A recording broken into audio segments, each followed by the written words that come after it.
बहुत सारे हमें क्वेरीज आते हैं कि मेरी बेटी को जल्दी पीरियड स्टार्ट हो गए हैं, 8 इयर्स पे या 9 इयर्स पे स्टार्ट हो गए हैं, तो क्या इसकी हाइट नहीं बढ़ेगी या फिर ये क्या इसके कुछ होंगे। तो मेनली मदर्स का कंसर्न होता है कि अब इसकी हाइट बढ़नी रुक जाएगी। घर में प्लास्टिक्स का यूज़ ज़्यादा है, तब भी आपके बच्चों को या गर्ल्स को पीरियड्स जल्दी आ सकते हैं। जिन बच्चों को अब पहले पीरियड्स शुरू हो गए हैं कि आने वाले समय में हेल्थ पे किस तरह के इफेक्ट देखने को मिलेंगे। बॉडी में जो हमारे हार्मोन सिक्रीट होते हैं वो डे और नाइट के अकॉर्डिंगली सिक्रीट होते हैं। वो अर्ली आने का रीज़न है related to the stress in the lifestyle and pollution and also inorganic और पुअर क्वालिटी ऑफ फूड। जो ये प्लास्टिक जो है, प्लास्टिक की बॉटल्स में पानी पीना या प्लास्टिक के पैकेट्स, जो मिल्क पैकेट्स आते हैं, वो ईस्ट्रोजन को मिमिक करते हैं। और अगर एक फीमेल फीटस को भी ऐसी चीज़ों के साथ एक्सपोजर मिल रहा है, तब भी उसको अर्ली प्यूबर्टी का चांस होगा। रसोलियाँ क्यों बन रही हैं मैम? रसौलियाँ भी हमारे लाइफस्टाइल से रिलेटेड हैं। कुछ लड़कियाँ ऐसी होती हैं जिन्हें ब्लड फ्लो बहुत ज़्यादा होता है। आपको पीरियड्स के दौरान बहुत ज़्यादा पेन हो रही है या फिर कुछ वेट गेन या कुछ ऐसा वेट लॉस या कुछ आपको बालों का झड़ना या बहुत ज़्यादा वीकनेस, कुछ पानी ज़्यादा पीने से बहुत सारी प्रॉब्लम्स हमारी लाइफ में, हमारी बॉडी में हेल्थ वाइज सॉल्व हो जाती हैं। महिलाओं की लाइफ का जो सबसे इम्पोर्टेंट साइकिल है वो है पीरियड्स। पीरियड सही है तो सब सही है, लेकिन कई बार पीरियड से जुड़ी बहुत सारी प्रॉब्लम्स होती है जो घेर लेती हैं, वो भी अलग अलग उम्र में। ऐसी बहुत सी प्रॉब्लम है जो एज के हिसाब से होती हैं। उस बारे में आज हम सारी बात खुल के करने वाले हैं डॉक्टर सुकृति शर्मा जी से, जो गायनाकोलॉजिस्ट हैं और IVF स्पेशलिस्ट हैं। मैम, आपका बहुत बहुत स्वागत है नारी पंजाब केसरी में। Thank you. मैम, जैसे कि मैंने बताया, अभी बात शुरू करी है कि पीरियड्स की, कि महिलाओं की जो लाइफ का ये साइकिल है सबसे इम्पोर्टेंट है, लेकिन पीरियड से जुड़ी बहुत सारी दिक्कतें हैं जो उम्र के हिसाब से लड़कियों को आती है।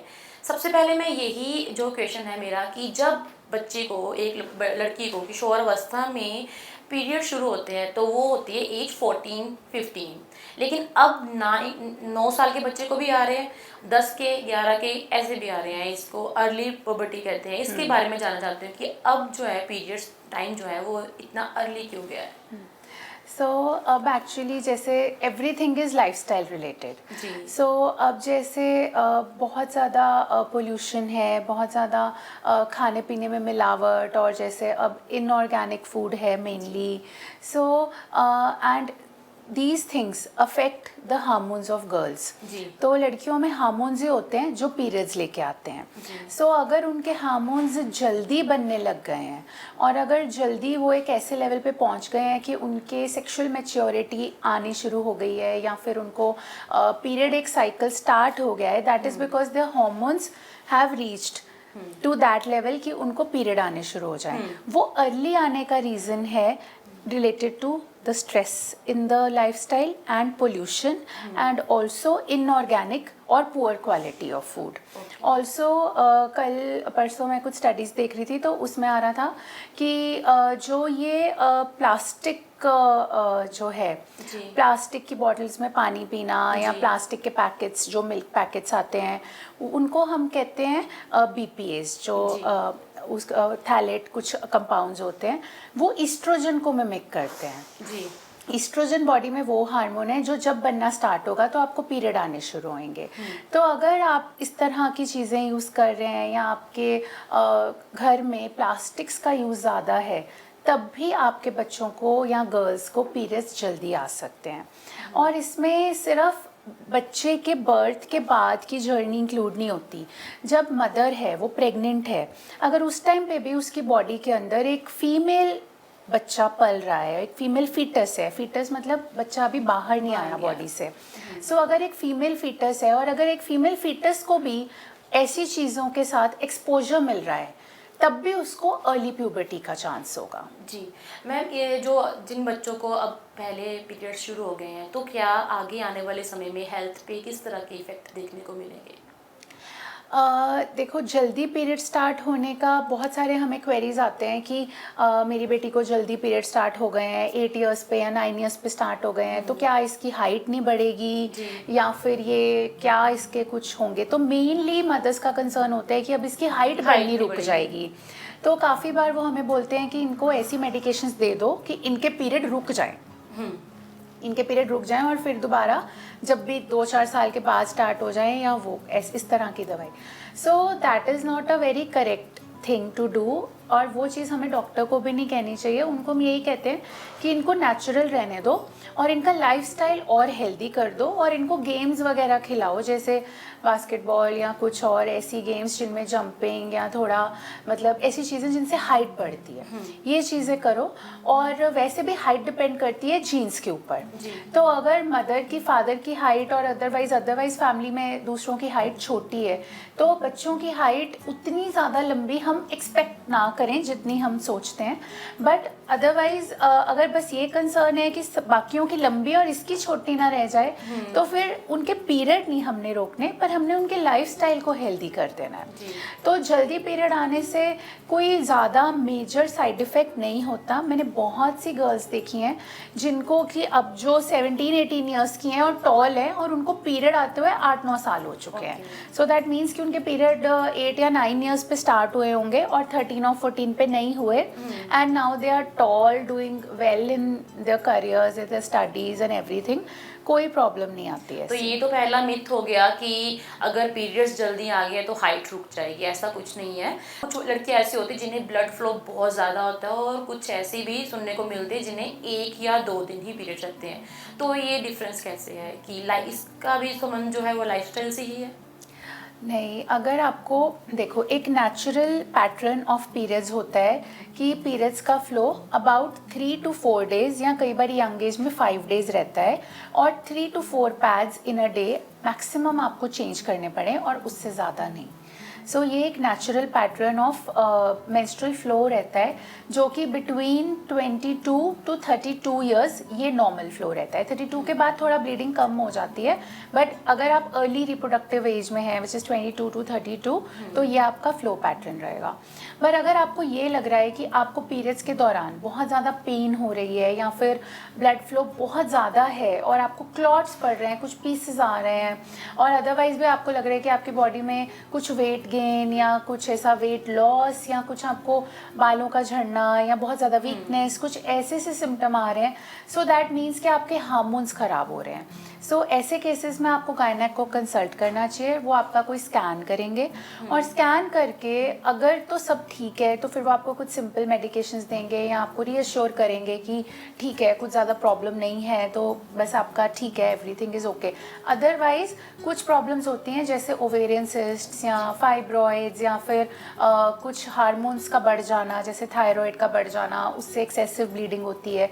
सो ये सारी चीज़ें अगर निकल के आती हैं तो फिर उनका ट्रीटमेंट होता है। जैसे कि आपने बात करी सिस्ट की, ये भी एक इस समय जो है बहुत आम सुनने को मिल रहा है कि अब तो टीन एज, पहले था कि 30 प्लस 35 के बीच में ये प्रॉब्लम देखने को मिलती थी, लेकिन अब यंग एज लड़कियों को, टीन एज लड़कियों को ये प्रॉब्लम हो रही है।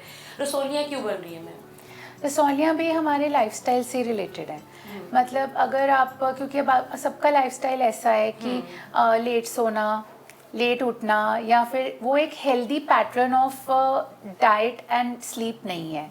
आप लेट उठोगे, आप लेट ब्रेकफास्ट कर रहे हो, फिर आपका लंच लेट है, फिर आपका डिनर भी लेट होगा। सो बट बॉडी में जो हमारे हार्मोन सिक्रीट होते हैं वो डे और नाइट के अकॉर्डिंगली सिक्रीट होते हैं। सो अगर आपकी बॉडी जिस टाइम पे एक्चुअली में बायोलॉजिकली सोना चाहिए आपको और आप उस टाइम पे जाग रहे हो, तो आपके वो हार्मोन्स प्रॉपर्ली सिक्रीट नहीं होंगे।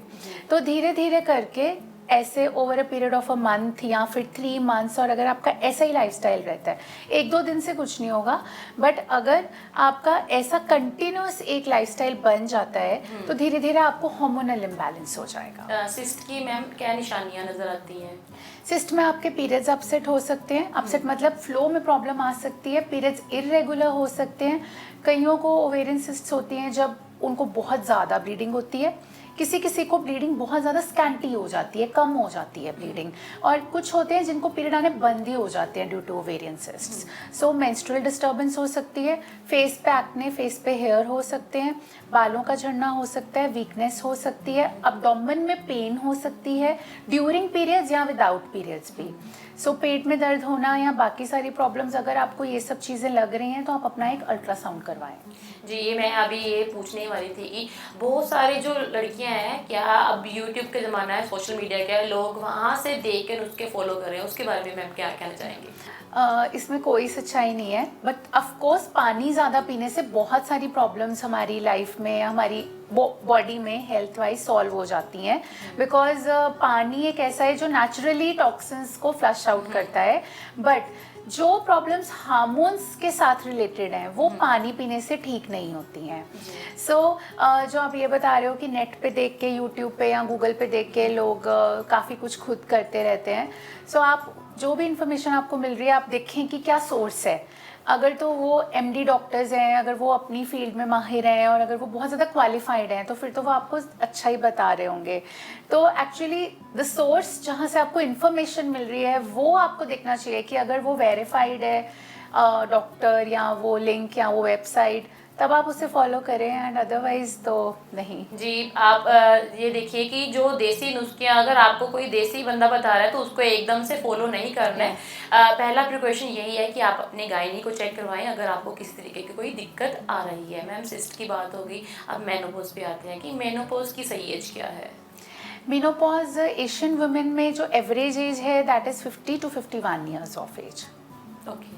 और अगर मैम कुछ लोगों को या कुछ महिलाओं को ये दिक्कत पहले आती है तो इससे कुछ हेल्थ प्रॉब्लम्स? यस, सो जैसे क्या होता है कि अब आजकल कईयों को प्री मैच्योर मेनोपॉज हो रहा है। प्री मैच्योर का मतलब टाइम से पहले, तो मतलब मैं जानना चाहूँगी किस एज में? सो जैसे नॉर्मली 50-51 पे मेनोपॉज होना चाहिए। ऑल्सो मेनोपॉज रिलेटेड होता है कि आपकी मदर्स को, आपके सिस्टर्स को या आपकी मासीस को, like the genetic line in your family जो फीमेल्स हैं, उनको मेनोपॉज किस स्टेज पे हुआ था, तो आपको भी मेनोपॉज उसके रिलेशन में होता है। बट क्योंकि यही जो मैं बता रही हूँ आपको कि अनहेल्दी लाइफस्टाइल और स्ट्रेस की वजह से या फिर कईयों को कोई कंजेनाइटल अनोमली होती है, जैसे कि उनकी बॉडी में बचपन से ही हार्मोन्स ही नहीं बन रहे होते या बहुत लो लेवल में बन रहे होते हैं, उन लोगों को अर्ली मेनोपॉज हो जाता है। सो अर्ली मेनोपॉज का मतलब अब हमारे पास अबाउट 20% गर्ल्स जो हैं वो 30s के एज ग्रुप में आती हैं जब उनको प्री मैच्योर ओवेरियन फेलियर या फिर प्री मैच्योर मेनोपॉज कहा जाता है उसको, वो चीज़ उनको हो जाती है। तो 30s में ही, अभी वो 40 के हुए नहीं होते, they are like maybe 31 और 32, और उनको मेनोपॉज के फीचर्स आने शुरू हो जाते हैं। और उनकी बॉडी के हार्मोन्स जब हम चेक करते हैं तो हम देखते हैं कि वो ब्लड में वैल्यूज़ ही मेनोपॉज की आ रही हैं। जी मैम, बल्कि यूट्रस के बारे में भी जानना चाहूँगी। ये सवाल जो है मैंने नेट से लिया है, लेकिन इस बारे में मैंने सुना भी है हल्का, लेकिन मुझे पूरी जानकारी नहीं है। ये बल्कि यूट्रस का क्या तात्पर्य है? बल्कि यूट्रस का मतलब होता है कि यूट्रस अपने साइज से, जो आपकी एज और आपके बॉडी के अकॉर्डिंगली साइज होना चाहिए, उससे ज़्यादा बल्कि या हैवी या मस्कुलर हो गया है। तो उसमें क्या होता है कि यूट्रस की वॉल्स जो हैं वो हार्ड हो जाती हैं, जितनी अभी इतनी ज़्यादा हार्डनेस नहीं होनी चाहिए, बट अगर वो ज़रूरत से ज़्यादा हार्ड हैं तो उस कंडीशन को एडिनोमायोसिस कहते हैं। उस कंडीशन में आपको पीरियड के दौरान बहुत ज़्यादा एक्सेसिव पेन हो सकता है, या फिर आपको ब्लीडिंग ज़्यादा हो सकती है, या फिर आपको प्रेगनेंसी लेने में भी दिक्कत हो सकती है क्योंकि यूट्रस आपका हार्ड है। दूसरा जो होता है reason for bulky uterus can be fibroids in the uterus. तो उसमें क्या है, फाइब्रॉइड होती है मांस वाली रसौली। तो अगर मांस वाली रसौली किसी के यूट्रस में हो, एक हो जहाँ एक से ज़्यादा हो, तो यूट्रस हार्ड फील होता है, तो वो भी बल्की यूट्रस होता है। मैम जैसे आपने बोला कि मांस वाली रसोली और पानी वाली रसोली, ये दोनों अलग अलग हैं? जी, तो जैसे यूट्रस है, uterus is a muscular organ, वो सॉलिड ऑर्गन होता है, उसमें अगर होगा तो मांस वाली रसौली होगी, उसको फाइब्रॉइड कहते हैं। फाइब्रॉइड का साइज डिपेंड करता है, अगर छोटा है, वो कोई प्रॉब्लम नहीं कर रहा, साइलेंट है, तब तो उसका कुछ नहीं करना। अगर वो आपको प्रॉब्लम कर रहा है, जैसे कि एक्सेसिव ब्लीडिंग या फिर पेन ड्यूरिंग पीरियड्स या फिर बच्चा ठहरने में प्रॉब्लम हो रही है या फिर साइज़ बहुत ज़्यादा बड़ा है, फिर उसको रिमूव करवाना पड़ता है सर्जरी करके। तो ये मांस वाली रसौली हो गई फाइब्रॉइड। दूसरी रसौली होती है जो पानी वाली होती है, वो ओवरी में होती है, जिसको हिंदी में अंडेदानी भी कहते हैं। तो पानी वाली रसौली या ब्लड वाली, वाटर वाली सिस्ट और फॉलिकुलर सिस्ट और हेमरेजिक सिस्ट, जिसको कि ब्लड वाली सिस्ट भी कहते हैं, ये ओवरीज में होती हैं। ये हार्मोनल इम्बैलेंस से होती है। जी मैम, जैसे कि पीरियड्स हैं, पीरियड्स में बहुत ज़्यादा ब्लड फ्लोटिंग होती है, क्या ये नॉर्मल है? क्योंकि कई बार इसको महिलाएं जो है टेंशन लेती है कि मुझे तो खून के ज़्यादा थक्के बन रहे हैं। जी, अगर आपको खून के ज़्यादा पीसेस पड़ रहे हैं, जैसे मैंने पहले भी कहा कि आपको लग रहा है कि आपको ब्लड के क्लॉट्स या खून के गुच्छे या पीसेस पड़ रहे हैं, या फिर आपको लग रहा है कि पहले आपको फ्लो कम आ रहा था, अब सडनली आपका फ्लो बढ़ गया है, तो आपको 100% अपने गायनेकोलॉजिस्ट के पास जाकर एक स्कैन करवाना चाहिए, क्योंकि इस चीज़ के बहुत सारे कारण हो सकते हैं। हो सकता है कोई सिंपल ओवेरियन सिस्ट हो, छोटी मोटी दवाई खाने से ख़त्म हो जाए। ये भी हो सकता है कि वो चीज़ आपको एंडोमेट्रियल कैंसर की तरफ लेके जा रही है, क्योंकि अगर आपके बच्चेदानी में कैंसर बन रहा है, तब भी ब्लीडिंग आपको एक्सेसिव होने का रिस्क है। मैम, वाइट डिस्चार्ज, इसके बारे में लड़कियां कम बात करते हैं, हिचकिचाहट मान लीजिए, ये कितना जो है ध्यान देने वाली बात है? एक्चुअली वाइट डिस्चार्ज का ये मतलब है कि आपको सबसे पहले ये देखना है कि what is normal white discharge, what is abnormal white discharge. So थोड़ा गीलापन या फिर mild discharge in the vagina is normal for every normal healthy female who is in reproductive age. तो अगर आपका डिस्चार्ज जो है वो थोड़ा है, उसके साथ कोई इचिंग एसोसिएटेड नहीं है, it is not blood stained, it is not dark brownish in colour, उसके साथ कोई लीजन्स नहीं है आपके वजाइना में और आपको कोई पेन फील नहीं होती, and it is not very excessive, कि इतना ज़्यादा नहीं है कि आपको बार बार लगे कि मुझे कपड़े चेंज करने हैं, और उसका स्मेल दूसरे सामने वाले को फील नहीं हो रहा, तो फिर इट इज़ नॉर्मल। और अगर ये डिस्चार्ज है तो आपका नॉर्मल है, इसके बाहर किसी भी तरह का वजाइनल डिस्चार्ज ठीक नहीं है। मैम, कौन कौन से टेस्ट है जो 30+ महिलाओं को यूट्रस से जुड़े करवाने ज़रूरी हैं? यूट्रस से जुड़े में सबसे पहले तो पैप स्मीयर है, जो कि बच्चेदानी के मुंह का कैंसर का टेस्ट है, वो कराना सबसे ज़्यादा ज़रूरी है। सेकंड, आपको अपना एक नॉर्मल अल्ट्रासाउंड करवाना ज़रूरी है, और बस अगर आपका यूट्रस ठीक है तो अल्ट्रासाउंड में आ जाएगा यूट्रस ठीक है, ओवरीज ठीक है।